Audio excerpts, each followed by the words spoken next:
నువ్వు రక్షిస్తే సాగరం నిన్ను రక్షిస్తుందనేది మనం ఖచ్చితంగా నమ్మితీరాలి. ముఖ్యంగా విశాఖ ప్రాంత ప్రజలు, ఎందుకంటే సముద్రంతో మనకున్న అనుబంధం అటువంటిది.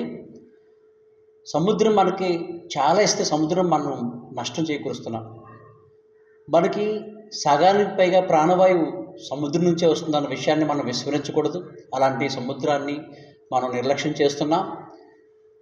ఒక విధంగా చెప్పాలంటే పంచభూతాల్లో జలం అనేది సముద్రం. ఈ పంచభూతాలు లేకపోతే సృష్టి లేదు, మనము లేము. అలాంటి పంచభూతాల్లో ఒకటైన జలాన్ని మనం అత్యంత నిర్లక్ష్యంతో చూడడం ద్వారా వాతావరణ సమతుల్యత దెబ్బతిని అనేక మనం తుఫాను లాంటి వాటిని చూడగలుగుతున్నాం.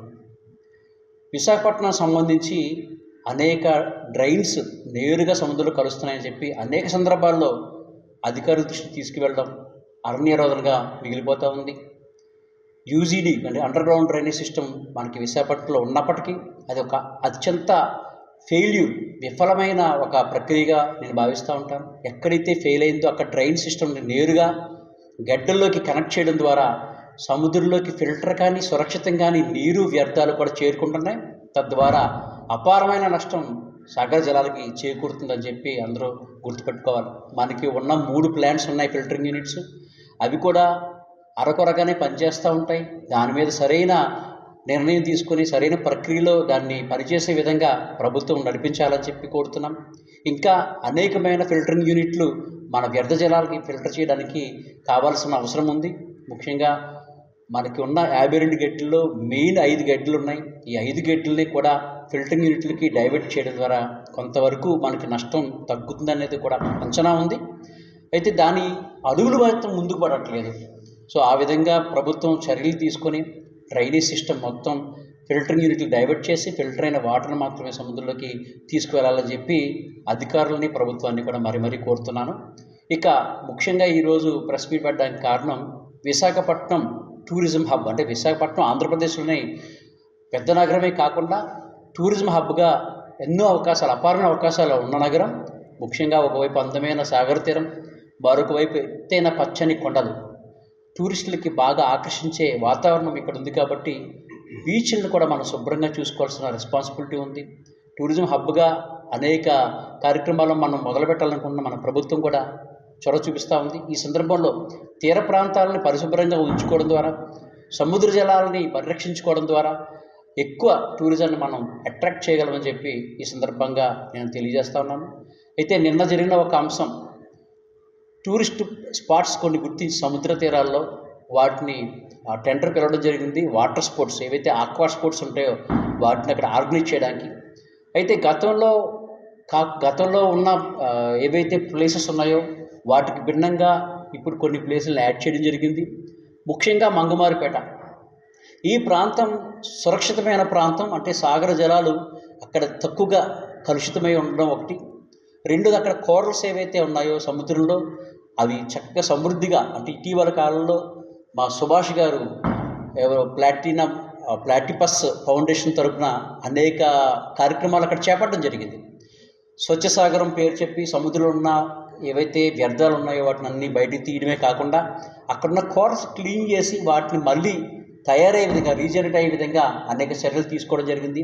అలాంటి ప్రాంతంలో మళ్ళీ ఈరోజు టూరిస్టు హబ్ కింద తయారు చేయాలని చెప్పి, వాటర్ స్పోర్ట్స్ పెట్టాలని చెప్పి అక్కడ మన ఏపీ టూరిజం ప్లాన్ చేయడం జరిగింది. దాన్ని ఖండిస్తూ ఈరోజు ఈ ప్రెస్ మీట్ పెట్టడం జరిగింది. దానికి సంబంధించిన మరిన్ని విషయాలు ఆయన తెలియజేస్తారు. ఆయన ఇంగ్లీష్లో మాట్లాడతారు. దయచేసి తర్వాత మీకు ప్రెస్ నోట్ తెలుగులో పంపించడం జరుగుతుంది. అందరికీ నమస్తే అండి. నా పేరు సుభాష్. నేను by professional scuba diving instructor, marine conservation specialist.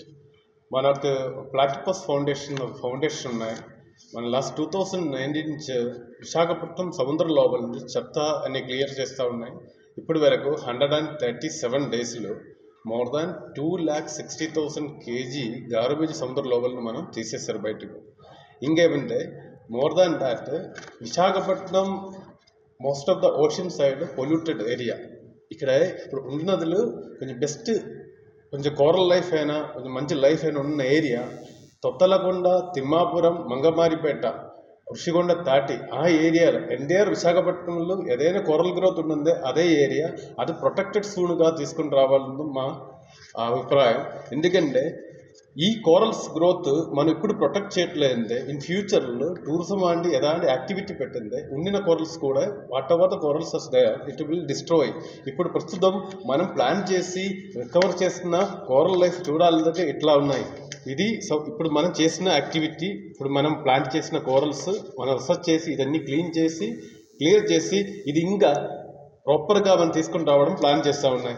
ఈ కోరల్ మనకు ఎట్లా హెల్ప్ చేశారంటే మోర్ దాన్ 70% ఆఫ్ ఆక్సిజన్ మనం ఇప్పుడు బ్రీత్ చేసిన ఈ అట్మాస్ఫియర్లో వచ్చింది ఫ్రమ్ ద ఓషన్. ఈ ఓషన్ వస్తూ ఉన్నాయి. దీనిలో మేజర్ ఈ కోరల్స్ దానిలో పైతోప్లాంక్టన్స్, జూప్లాంక్టన్స్ అట్లాంటివి కొన్ని ఇన్వాల్వ్ అవుతూ ఉన్నాయి. ఇది ప్రొటెక్ట్ చేయడం మనకు మేజర్ ఇప్పుడు one of the 100% major things ఉందే ఈ కోరల్స్ ఈ మరైన్ లైఫ్ మనం ఇప్పుడు ప్రొటెక్ట్ చేయాలి. లేదు ఇది ఏదైనా activity commercial activity tourism activity చేస్తుందే ఉండిన కోరల్స్ కూడా పాడైపోతుంది. మళ్ళీ ఫ్యూచర్లో ఆక్సిజన్ లెవెల్ 70% నుంచి 50, 40, 30, 20% ఎలా వచ్చేస్తూ ఉంది. సముద్రం ఫుల్ ఆఫ్ ట్రాష్ అయిపోతుంది. మళ్ళీ ఆక్సిజన్ లెవెల్ ప్రపంచంలో ఆక్సిజన్ లెవెల్ తక్కువ అయిపోతుంది. ఆయన ప్రొటెక్ట్ చేయాలి కోసం ప్లాటిపస్ ఫౌండేషన్ త్రూ మనం చాలా ప్రయత్నం చేస్తూ ఉంది. దానికోసమే అలాంగ్ విత్ రవీంద్ర గారు ఇప్పుడు స్వచ్ఛ సాగర్ను మనం ఒక ప్రాజెక్ట్ స్టార్ట్ చేశారు. ఆ స్వచ్ఛ సాగర్ ప్రాజెక్టులు సముద్రం క్లీన్ చేయడం, కోరల్స్ ప్రొటెక్ట్ చేయడం, వెళ్ళిన డ్రైనేజెస్ బ్యారికేడ్స్ చేసి ఆపేయడం, అన్ని బీచెస్ క్లీన్ చేయడం, బీచెస్ డస్ట్బిన్స్ వేసేయడం, మళ్ళీ అక్కడ బోట్స్ పెట్టడం, కెమెరాస్ పెట్టడం, అండర్ వాటర్ మ్యాప్ చేసి క్లీన్ చేయడం, ఆ క్లీన్ చేసిన ఏరియాలు మనం కోరల్ రీప్లాంట్ చేయడం, దాన్ని కలెక్ట్ చేసిన ప్లాస్టిక్స్ ఆ మెటీరియల్స్ అన్నీ రీసైక్లింగ్ యూనిట్స్ పంపేసి అది అప్సైకిల్ చేసి మల్టిపుల్ ప్రొడక్ట్గా బయటకు పంపేయడం, మళ్ళీ అదే ఆ రీసైక్లింగ్ యూనిట్లు ఈ ప్రోగ్రాంలన్నీ మోర్ దాన్ 2000 ఫిషర్మ్యాన్ కమ్యూనిటీకి జాబ్ ఆపర్చునిటీ ఇవ్వడం అది మన ప్రయత్నం. ఇప్పుడు దీనికోసం ఈ పర్టికులర్ ఏరియా ఈ తిమ్మాపురం ఈ మంగబారిపేట ఏరియా ప్రొటెక్ట్ చేయాలి. అంటే సిఆర్సెట్ సూన్ లోపల ఆ కోరల్స్ ఆ బీచెస్ అన్నీ ఏ యాక్టివిటీకి ఇవ్వకుండా ప్రొటెక్ట్ చేయడం అది మనం ఇప్పుడు ప్రయారిటీ ఇచ్చేసి స్టార్ట్ చేయాలి. అది నా అభ్యర్థన.